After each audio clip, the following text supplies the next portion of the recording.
Yo, what is up you guys? It's Makai Sippin here, back with another video, and today I'm going to be showing you guys my new best updated ALC settings and also regular controller settings for Apex Legends Season 9 Legacy. Now it's been almost 3 weeks since the last video I put out about my ALC/controller settings, regular settings on Apex Legends, and a lot of people have been asking me to put out another video of my settings in my live streams and just constantly keep asking me about my settings. So I decided it's time to put out this video. So here we go, we're about to start on these settings. But before we start, if I provide any value to you guys or I make you laugh in any of my streams or any videos that I put out, please be sure to drop a like and also subscribe to my channel, as it will make me keep posting more content like this, and it will also give me more motivation to keep going and keep giving you guys more information and also some funny laughs in my streams. So if you guys don't mind, like the video, subscribe, and also follow the socials. All social links is in the description down below, or you could just type in @MakaiSimpin with double I's in the Makai,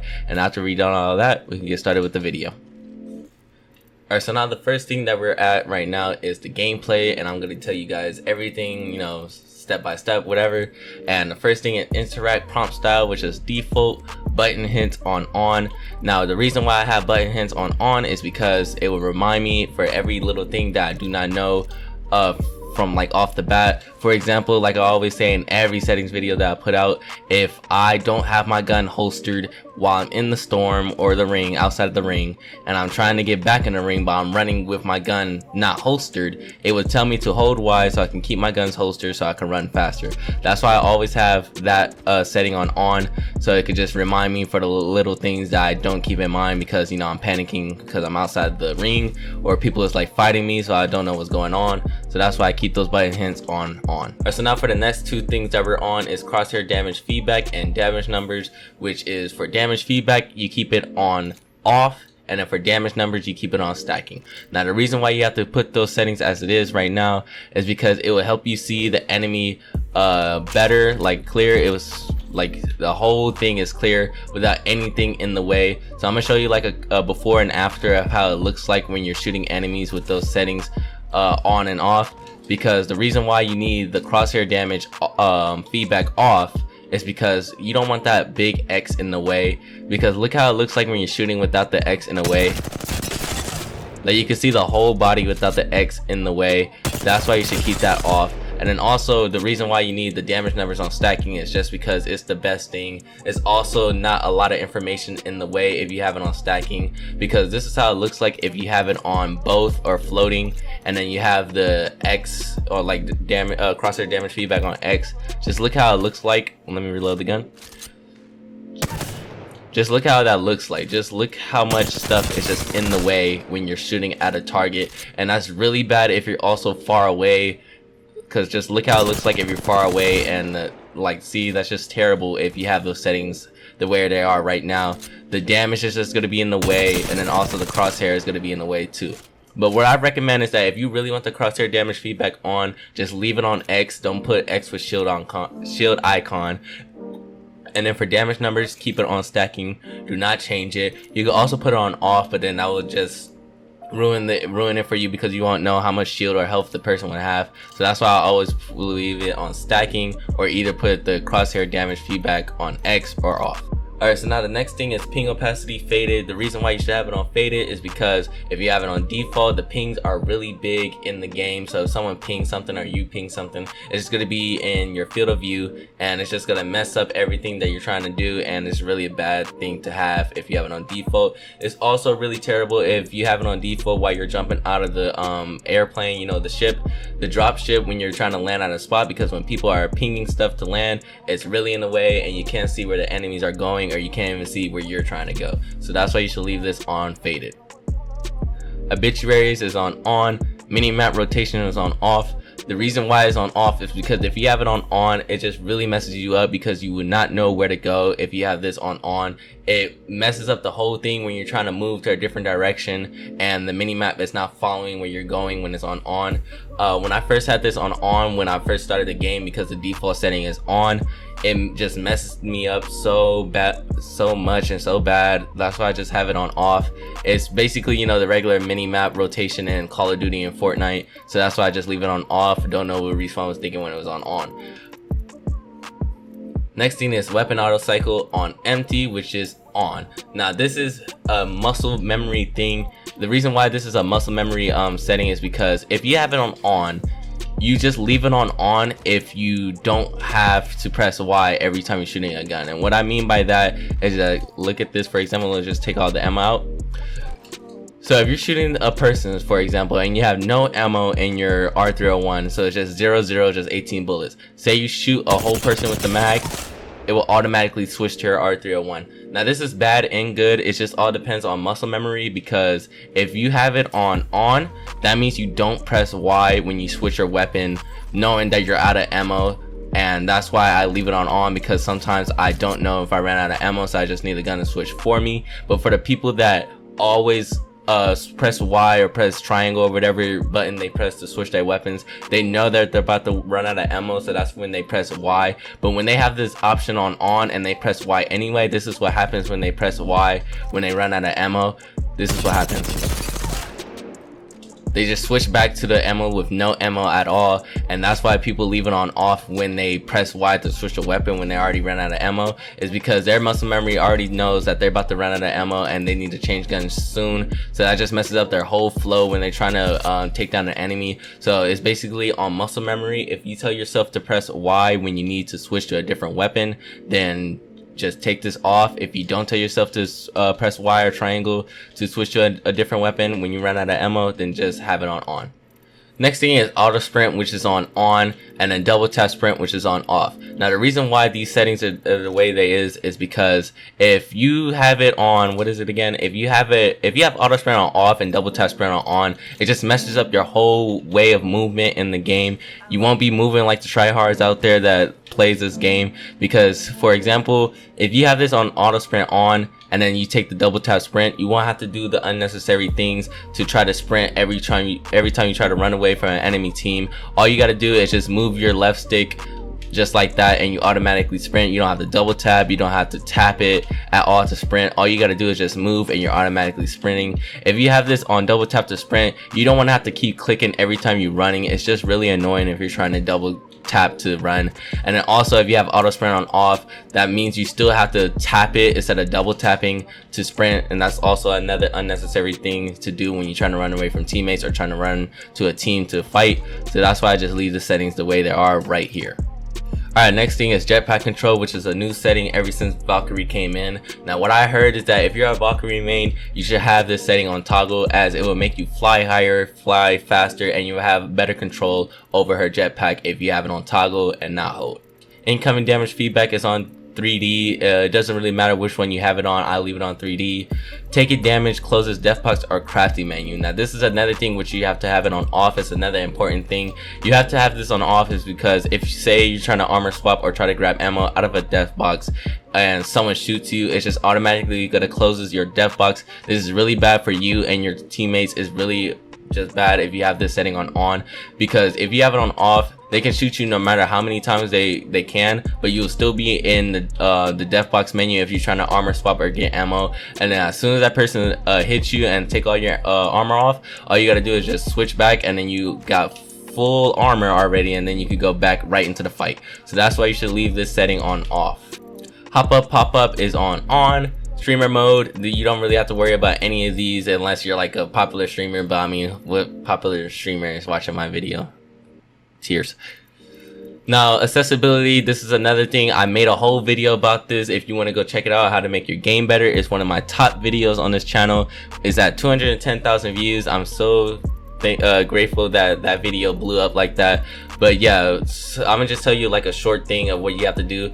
Colorblind mode is Tritanopia or Protanopia. The reason why you should have these settings on Tritanopia or Protanopia is because it makes all the colors look bright and colorful and more vibrant. Now I'm gonna show you a before and after of how Tritanopia looks like and default looks like. So let's see how these two look like. This is what these colors look like if you have it on off. You can see that it looks alright, but it just really looks dark and dull if you have it on off. Now I just want to say this before you change your colorblind settings. If you are colorblind, do not change these settings to what I'm telling you right now. Choose the correct colorblind settings that are right for your eyes, so you won't damage them or whatever happens. If you have it on the wrong, colors, you will be looking at different colors. I don't know much about what happens to people that are colorblind, but I've been getting a lot of comments saying that, what if I am colorblind? Just do not change any of these settings. If you are colorblind, just change it to the right correct settings to your eyes that will make your eyes right or whatever. But yeah, do not change it at all. But yeah, these are what these colors look like if you have it on off. So let's go on to how tritanopia looks like. And this is what tritanopia looks like. So you can see how everything looks lighter, more vibrant, and it looks colorful. You can see how the purple and red armor look like. The old one, if you have it on off, the red didn't even look red enough. It looks like an orange lava type of color. And then the purple wasn't light at all. It was like a dark purple.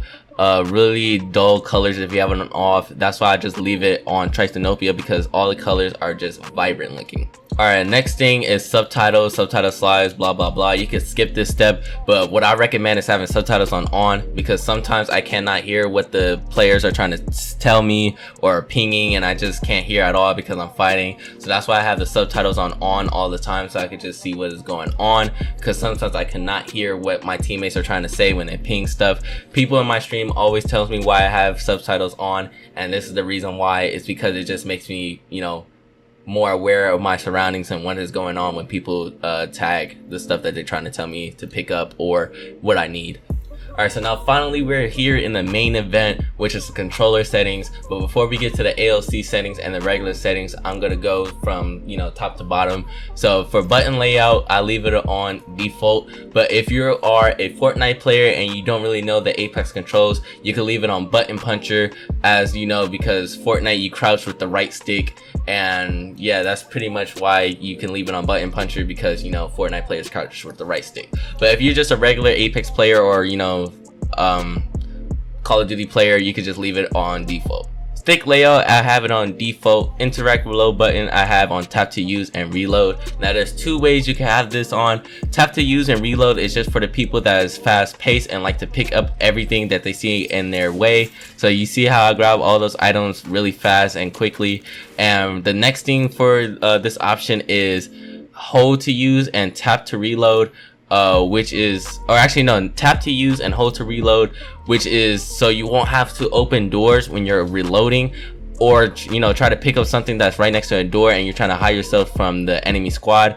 I've seen many people on TikTok done this. All they do is, like, when they're behind their door and they're trying to reload their weapon, for example, they shoot, reload their weapon, and you try to reload, the door will open and then they would get attacked. Now this is the reason why you have the setting on tap to use, hold to reload, because it's when you have to tap to use, that means you could tap the door to open it, while you could hold the X button or whatever button you use to reload while not opening the door. Now this is really simple. You could really train yourself on a day on what to do, just to hold X to reload while you're behind the door, and you won't have to open it when people is right in front of that door trying to get you. But yeah, that's just a method if you want to try yourself on, if you always trying to reload behind the door and you don't know what to do because the door keeps opening. But yeah, that's just a tip for the people that want to try something new. Crouch button is on toggle. Now this is another thing, just like the interact reload button thing, you can have it on hold, because there's a huge difference if you have it on hold for the crouch button. Now this is what it looks like when you have crouch button on hold. You could just spam the crouch button so many times. You can move around as quickly as you can, do better than on crouch toggle. Just look how much you're just crouch spamming. It's really beneficial for those movement players that just like to crouch spam all the time. Just look how I'm moving when I'm crouch spamming. But yeah, this is how crouch hold looks like. But the only bad thing that I don't like about crouch hold is that you gotta hold the crouch button at all times. If you want to crouch like this, you can't just tap it to crouch. And that's the only reason why I don't have that setting on crouch hold, and which I leave it on toggle. But yeah, crouch button I leave it on toggle. If you want to spam crouch, then I recommend it on hold. Aim button is on hold. Survival slot button, that's a new thing. If you want to emote spam with your heirlooms like this, what I'm doing right now, I would recommend you having this setting on off. But if you want to use the new things that they put in Apex, the what are those things called, the heat shields and the respawn beacons, you could just have that on, so you could just press the left D-pad and easily just place it down for you and your team. But yeah, if you have an heirloom and you want to show it off, just leave that on off so you can keep emo spamming, which is just tapping the left D-pad over and over again. Trigger dead zones is on none. Menu cursor speed, this is another important setting. It's just the menu cursor speed is what you see this menu cursor right here, the cursor speed. It makes, if you put this on where it is right now, which is right here, it will make you armor swap, grab ammo or whatever loot you need in the death boxes way much faster. If you have this on high instead of it on low or default, it would just make it slow and enemies are just going to take you down if you're trying to armor swap or whatever, or it would just make you loot a lot slower than you're supposed to be looting. So yeah, that's why you should have the menu cursor speed on right here. And now finally we're at the ALC settings, which is right here. This is what my ALC settings look like. I'm not gonna say everything one by one because that's just gonna take too much time, and I'm also gonna show you guys my per optic settings because I keep forgetting to show you guys what my per optic settings look like. So yeah, I'm gonna give you a few seconds to copy this down, or you can just pause the video.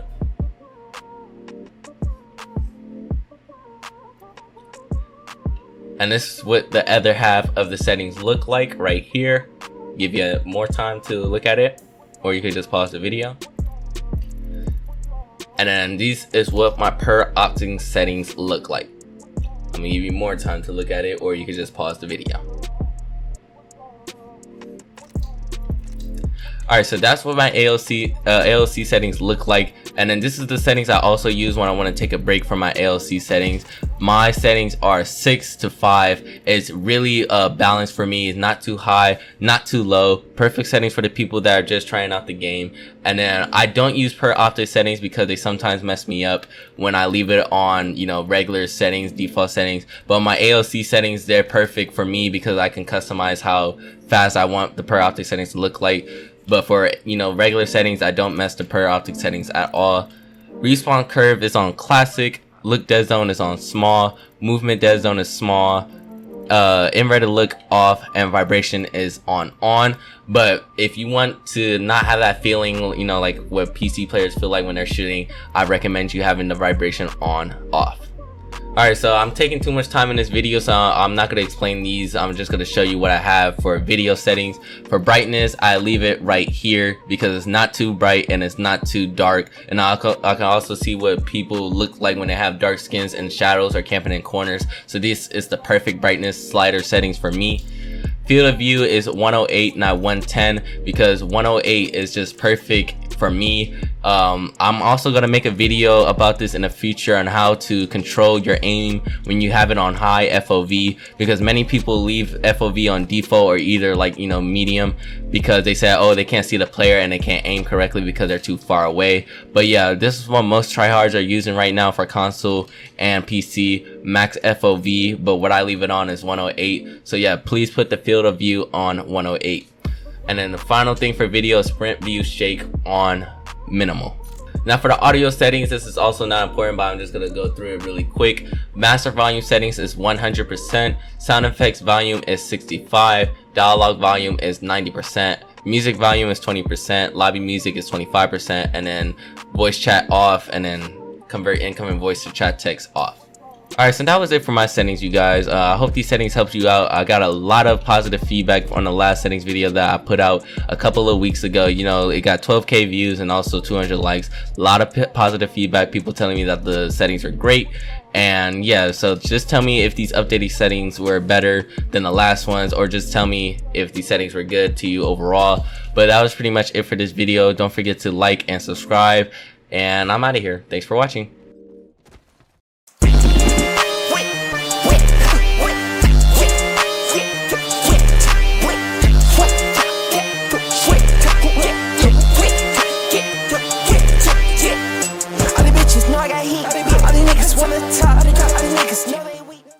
You win. Perfect.